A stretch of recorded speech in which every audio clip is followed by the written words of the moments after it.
ఒకవైపున ఈ వాస్తవం ఉంటే ఏలేరు ఆధునీకరణ గురించి చంద్రబాబు నాయుడు గారు మరో చక్కటి అబద్ధం ఆడాడు.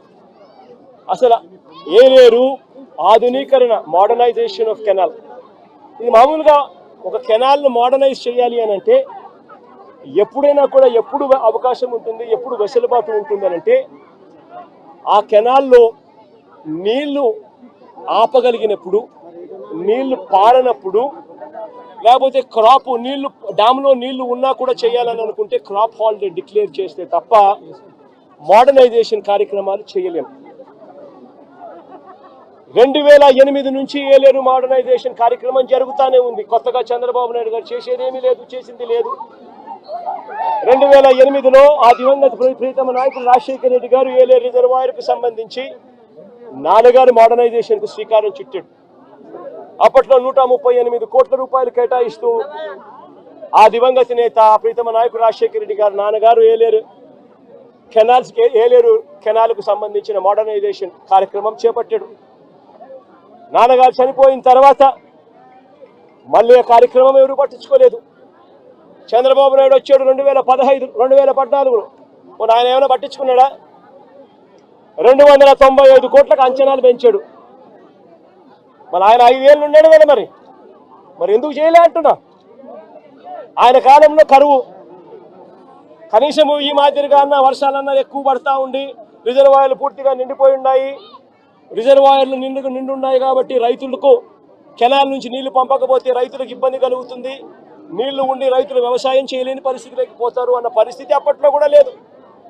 చంద్రబాబు నాయుడు గారు కరువు ఇద్దరు కవలలే. ఆ చంద్రబాబు నాయుడు గారు 5 సంవత్సరాలు కూడా పరిపాలన చేశాడు, అంతా కరువే. మరి 295 కోట్లకు అంచనాను ఆయన పెంచిన వ్యక్తి 5 ఏళ్ళు టైం ఉన్నది. 2015 ఏప్రిల్లో అంచనా వ్యయాన్ని 295 కోట్లకు కమిషన్ల కోసం పెంచాడు. మరి పెంచిన ఆ వ్యక్తి ఎందుకు చేయలేదని అడుగుతా ఉన్నా. 2008 నుంచి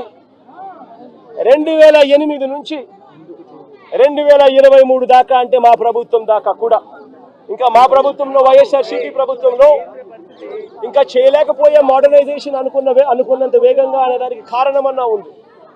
కారణం ఏమిటంటే ప్రతి సంవత్సరము బ్రహ్మాండమైన వర్షాలు పడతా ఉన్నాయి, రిజర్వాయర్లు పూర్తిగా నిండున్నాయి. ఆ టైంలో క్రాప్ హాలిడే డిక్లేర్ చేసి, రిజర్వాయర్ నిండుగా పెట్టి క్రాప్ హాలిడే డిక్లేర్ చేసి రైతులను ఇబ్బంది పాలు చేయడం ఇష్టం లేక కొద్దో గొప్ప మోడర్నైజేషన్ కార్యక్రమంలో కొద్దో గొప్ప మేము అనుకున్నంత వేగంగా చేయలేకపోయి ఉండొచ్చు. కానీ చంద్రబాబు నాయుడు గారి హయాంలో అంత కరువే ఉన్నప్పుడు ఆయన ఎందుకు చేయలేదని అడుగుతా ఉన్నా. ఆ 5 సంవత్సరాలు ఏమాత్రం చేశాడని అడుగుతా ఉన్నా. 2008 ఆ దివంగత నేత ప్రీతమ నాయకుడు రాజశేఖర రెడ్డి గారి హయాం నుంచి 2023-24 జగన్మోహన్ రెడ్డి గారి హయాం వరకు, జగన్ హయాం దాకా, మధ్యలో చంద్రబాబు హయాంతో కూడా కలుపుకుంటే కూడా ఇది కెనాల్ మోడర్నైజేషన్ కాబట్టి పంటలు అప్పుడప్పుడు ఆపుకుంటూ క్రాప్ హాలిడే డిక్లేర్ చేస్తూనే మోడర్నైజేషన్ చేయాల్సి వస్తుంది ఒకవేళ రిజర్వాయర్లో నీళ్లు ఉన్న పరిస్థితి అయితే. ఇటువంటి పరిస్థితుల్లో ఈ మొత్తం సంవత్సరాలు కలిపి 2015 నుంచి 2023-24 దాకా చూసుకుంటే కూడా ఈ 9 ఏళ్ళు కలిపితే కూడా అందరి ప్రభుత్వాలలో కూడా ఖర్చు పెట్టింది ఎంత అనంటే కేవలం 95 కోట్ల రూపాయలు. మరి నేను అడుగుతా ఉన్నా, మరి ఇది ఏమాత్రం ఇంకిత జ్ఞానం ఉన్న ఈ చంద్రబాబు నాయుడు గారు ఈ మాదిరిగా అబద్ధాలు ఆడడం ధర్మమేనా అని అడుగుతా ఉన్నా. ఒకవైపున ఏలేరు రిజర్వాయర్కి సంబంధించి ఫ్లడ్ కుషన్ మేనేజ్మెంట్లో పూర్తిగా విఫలమై కావాలని ఒక మ్యాన్ మేడ్ ఫ్లడ్ క్రియేట్ చేసి రైతులందరినీ కూడా ఇబ్బంది పాలు చేసి, ప్రజలందరినీ ఒకవైపున ఇబ్బంది పాలు చేసి ఇంకా వేలెత్తి చూపిస్తాడు జగన్ మీద. నేను అడుగుతా ఉన్న, చంద్రబాబు నాయుడు గారు ప్రభుత్వం వచ్చి దాదాపు 4 నెలలు అయిపోయింది. ఇప్పటికైనా కూడా చంద్రబాబు నాయుడు గారి హయాంలో ఏదన్నా జరుగు, ఎక్కడన్నా జరుగు, ఏమన్నా జరుగు, దానికి కారణం జగన్ అంటాడు. ఎక్కడేమన్నా జరుగు, కారణం జగన్. విజయవాడలో వరదలు వచ్చినా జగన్, ఏలేరు రిజర్వాయర్ వచ్చినా జగన్, ఆంధ్ర రాష్ట్రంలో కోవిడ్ వచ్చినా జగన్. చంద్రబాబు నాయుడు గారి హయాంలో చంద్రబాబు నాయుడు గారు ఏమి చేయలేకపోయినా కారణం జగన్ జగన్ జగన్ జగన్ జగన్ జగన్. అయ్యా చంద్రబాబు 4 నెలలు అయిపోయినాయా నీ ప్రభుత్వం వచ్చి? ఇంకా జగన్ జగన్ జగన్ జగన్ అని చెప్పి జగన్నామం చేయడం కాదు నువ్వు చేయాల్సింది, రాష్ట్ర ప్రజలకు నిజాయితీతో పాలన చేయడం నేర్చుకొని అడుగుతా ఉన్నా.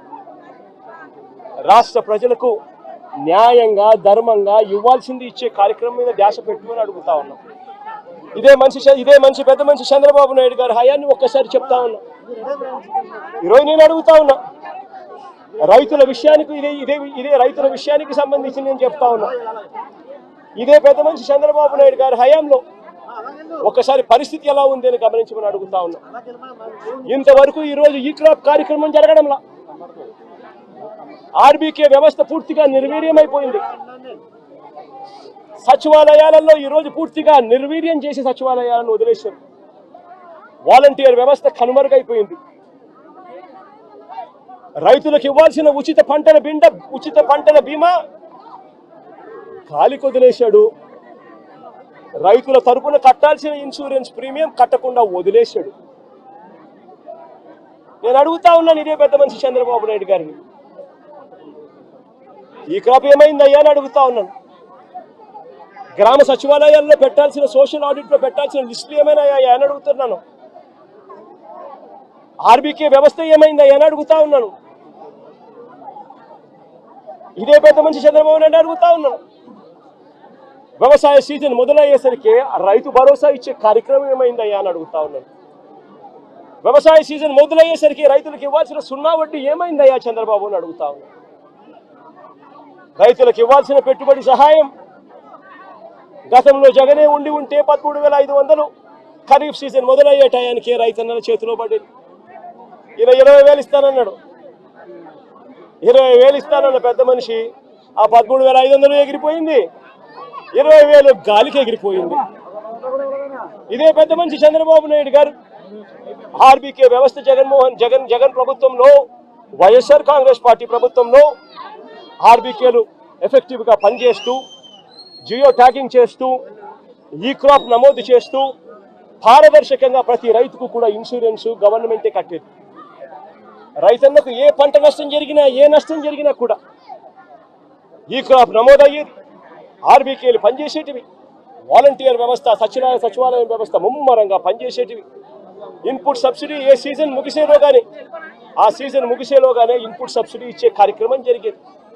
ఇన్సూరెన్స్ కూడా రైతన్న నిశ్చింతగా మళ్ళీ సీజన్ వచ్చేసరికి రైతన్న చేతిలో ఇన్సూరెన్స్ సొమ్ము కూడా పడేది. రైతన్నలకు ₹1 ఖర్చు కూడా లేకోకుండా ఇన్సూరెన్స్ ప్రీమియం రాష్ట్ర ప్రభుత్వమే కట్టేది. రైతన్న వ్యవసాయం మొదలు పెట్టేసరికి రైతన్న చేతిలో పెట్టుబడి కోసం రైతు భరోసా సొమ్ము ఉండేది.